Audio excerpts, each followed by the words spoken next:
So if when you have carbohydrate prescription in the intensive care unit, what would be the percentage of carbohydrate that you'd want to give? If I were to ask you among the macronutrients, what would be the percentage of carbohydrates in the whole energy delivery that you would have when you say carbohydrate prescription in the intensive care unit? Why is this important? Because this is important because when you make a formula feed for a patient in the intensive care unit, specifically a diabetic special formula, things like that, they would want to know what is the carbohydrate prescription you'd like to give. Would it be 20%? Would it be 30%? Would it be 50% of the total energy requirements? That's the question. 45 to 55 is the ideal ratio.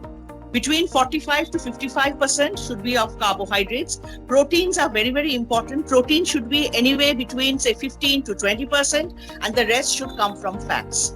So for a stable patient, a diabetic patient, say, who comes to me in the OPD, I would probably ask him to have a low-fat diet, given the fact that, that cardiovascular mortality is high among diabetics. But in the critical care, we can get energy through healthy fats. So MUFA, if we have adequate MUFA in the ONS or in the feed that we are giving the patient, it actually does a lot for good glycemic control.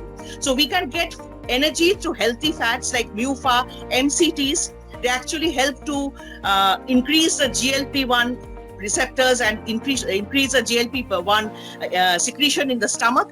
And the proteins should be preferably of high biological value and whey protein, ones which have leucine in them. They, with high branch chain amino acids, those have shown some positive effect in controlling dysglycemia. So basically, we have to have a combination of complex carbohydrates along with good quality proteins and fats, healthy fats. That is the combination that we need. But when you actually look at diabetic specific formulas, and when they look at evidence-based medicine when it comes to carbohydrate content, if you were to actually, what you said is something very general, I felt, because 55 to 60 is what something we would anyways give for any formula. Dr. Sriram, do you feel that if you want to actually have a diabetic specific formula to minimize glycemic variability, which it does, do you think that we should drop the carbohydrate to somewhere around 25 to 30%, because that's what most of the diabetic formulas have? Is it 25 to 30%, or is it 40 to or 55 to 60%, like how is it in a normal formula feed? What do you feel it should be? Yeah. So the first point is that, to me, as an intensivist, to look at percentages is of no use at all to me as an intensivist. Because you write an order saying, I want a carbohydrate thing of 55% or something. It doesn't make any sense to me at all in terms of the percentages. The dietitians in an outpatient setting, that is fine, but I don't take care of outpatients. Therefore, I would know. So we have to depend upon the formulation of the diabetic specific formula. So that is exactly what it is, Sanjay, that is where I run into a huge problem. And not only me, but everyone else. What in heavens do you mean by a diabetic specific formula? Now, Sangamitra has already told us about the type of carbohydrate, the complex carbohydrate, that is right. Similarly, the protein, some proteins affect the glucose levels, some proteins are released within half an hour, some in 2 hours, some in 3 hours. And of course, the type of fat that we heard about. But the problem is there are lots of companies that make so-called diabetic specific formulas that are absolutely unscientific. For example, a little bit of chromium is added. We all know the present evidence is chromium has very little to do with glucose control or insulin sensitivity, and people have also said that chromium should be deleted as an essential trace element. Then a little bit of vitamin D is added. No evidence at all to show that giving extra vitamin D helps in glucose control. A little bit of zinc is added. And then it is sold as a diabetic specific formula. And that is where I run into a lot of difficulty. So how do we know whether this formula is right? The only way is published glycemic index.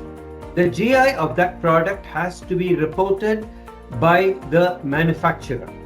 And the glycemic index studies have to be done in India with our genetic makeup.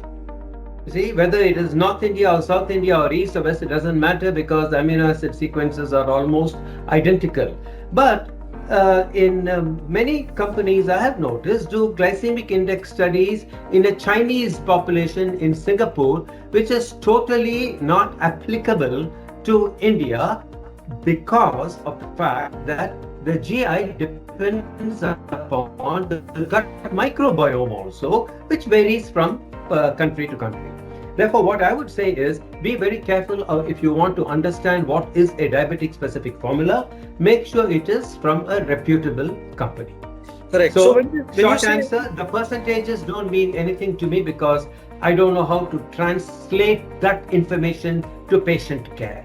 I depend right. heavily on dietitians for it. Right. So what this question, if I reframe it, is something like this. What you said is the answer to the question that I asked. What does a diabetic specific formula have different from a usual formula? So when you do that, and you look at the molecular basis of what they do with respect to the way these particular things are formulated, there's a few plausible things that they do. Number one is they actually reduce the carbohydrate percentage in the entire formula. So if there's one scoopage that has 55 to 60% of carbohydrates, in the diabetic specific formula they would probably have 25 to 30% of carbohydrate in that particular one scoopage. I'm just telling you what happens in a difference between diabetic specific formulas and the usual formulas. They also have certain elements that will reduce gut motility and thus ensure that carbohydrates go in very slowly and get absorbed very slowly, and they also have certain things which will increase the amount of fiber. So these are the three things that they have usually in these particular things. And you rightly said,